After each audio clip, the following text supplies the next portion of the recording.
This is episode number 3063 of the Who Cares News for Tuesday, March 31st, 2026. The Who Cares News is a member of the Mouthful Media Podcast Network. It's not fake news.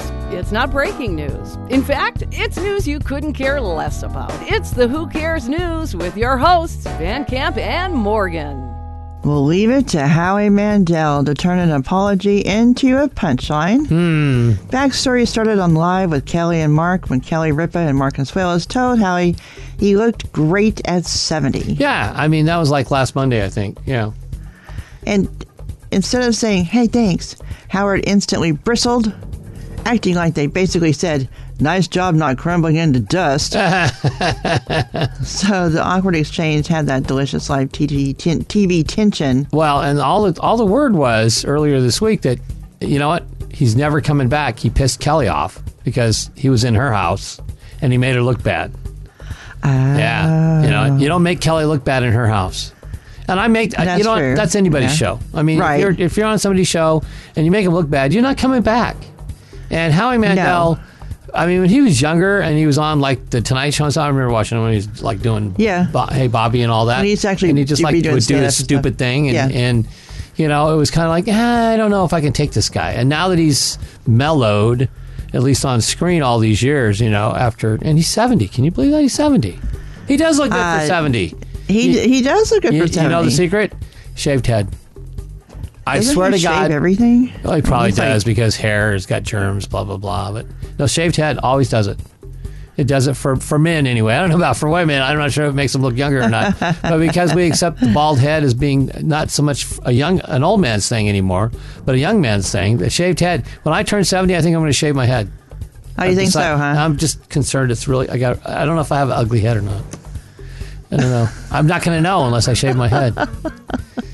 And then I'll just look like an old man with a shaved head. All right, so we're going to mark this down. All right, mark this down. 70? 70. At 70, you're going to be shaving your head. Shave his head. Yeah. Okay, all right. Scared of it, man. Mark this date. I got a long ways to go. I can change my mind like a woman. I can change my... Oh, did I say that on the radio? Oh, sorry. I can change my mind like a woman or a man. That's okay. You know what? Because we have the right to change our mind. And you know what?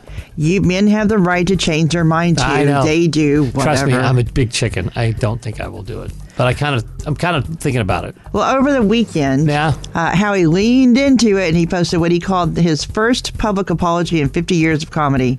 And he joked that maybe he overreacted to what was clearly meant as a compliment.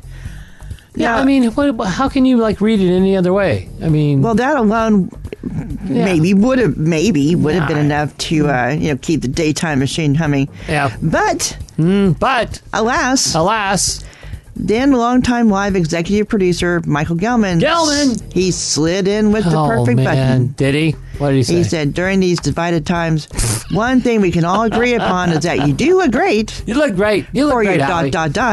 For your age. For your age. I mean, Gelman is no spring chicken.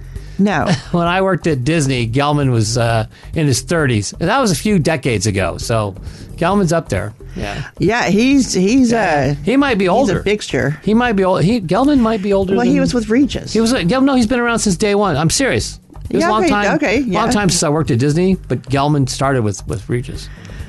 So, so I mean, he's good at his producer snark, his warm, sharp, and just petty enough to be delicious. Yes. So now it's got transformed from awkward TV moment into what is more than likely a running bit. Oh, jeez. So, which you got to admit is the most Howie outcome possible. You can join the Kelly and Mark 70 Club, 70 plus club. Well, the nice thing that it comes down to is nobody's hurt. Everybody's laughing, and Gelman stole the scene from backstage. Of course he did. So hopefully it's all as well that ends well. That's right, hopefully. Apparently Grey's Anatomy has decided it will outlive us all. I think so. Jeepers. Season number 175 or something like that? It's going on as the Dancing with the Stars season. Yeah, but they have full year seasons. Dancing with the Stars are actual seasons. Is half a year, so it's like 2 seasons per year. But this is actual seasons. ABC just renewed Grey's Anatomy for season 23. They have nothing else to run. Which is the grand total past past 475 episodes. Wow. When it returns for the 2026-2027 Wow. season. And if they go another season, it's going to be just shy of 500. Yep. That's an enormous amount of reruns. This is the longest running primetime medical drama ever. Oh, yeah. No. It's one of the longest primetime running dramas ever. Yeah, period. Yeah, 20. I mean, obviously The Simpsons is longer, but yeah, it's The Simpsons. So we've seen, and I watched Grey's Anatomy for Did you watch it for like 10 years, the first 10 years, and then you like gave up on it? It's like, okay, enough. Well, when it starts to change, it's like, yeah, okay, all right. People dying is when it got to me, you know? First McDreamy, then McSteamy, then a little Grey, and I was like, oh, come on, enough. Oh, first it started with George, right? George was the first. Yeah. Then, you know. It just gets hard. People leave and stuff. Yeah, Sandra Oh left. Catherine Hagel left before that. So Heigl. And so another bittersweet part for the people who are still watching it, 2 longtime fan favorites are spoiler scrubbing alert out. if you haven't heard already.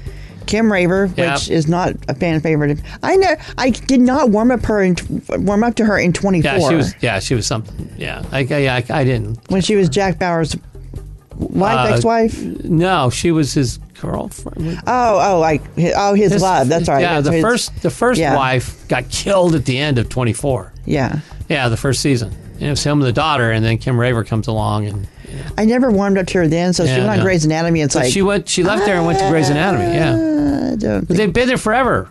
Been there for a long time. And then Kevin McKidd. Yeah, because they're together on the show. They are. He is also leaving. Yeah, and they'll both exit after the May 7th season 22 or May 7th Grey's season not 22 there finale. anymore. She comes back here and there, but she's not a main character anymore. She's recurring.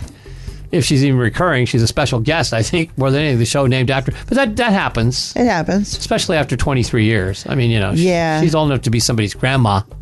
So it's like, you know who's great on that show? What's her name that plays Miranda? She's great. Oh, yeah.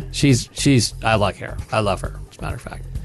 And Kate Miranda Walsh Bailey was coming back, right? Kate Walsh was coming back. Well, let's see here. Yeah. This is just, and people, they go out, they officially head for the hospital parking lot of no return. So, this is not just more people. Which actually is the parking lot at ABC Prospect Studios, right down south of the Los Feliz Hills and Hollywood Hills. Well, we haven't had much to say about Taylor Swift for at least a few hours. So only a few hours, just yesterday. Yeah. Las Vegas showgirl named Marin Wade is suing Taylor over the title of her latest album, The Life of a Showgirl.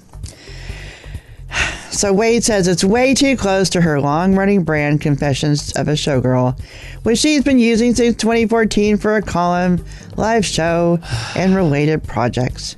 She's not recording an album, though, is she? Because that's where the copyright and the trademark office is going to say, and you don't hold a trademark, and if you did, it wouldn't be in music because you don't sing.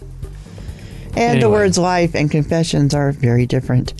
Her argument is that her argument is that Taylor's gigantic spotlight could confuse fans and basically steamroll the brand Wade built in Vegas. So she wants a judge to block Taylor from using the title. A little late for that.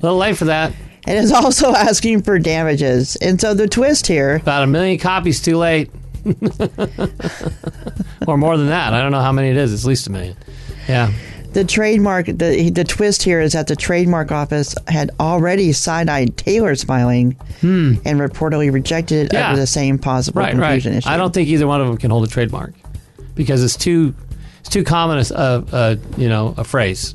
Yeah. Believe me, I've been involved in a little bit of that myself, but yeah, too common a phrase. Well, we'll see what happens, but I don't think she's winning. Yeah, I don't see this one coming out in her favor. I don't. Anyway, all right, more Who Cares tomorrow.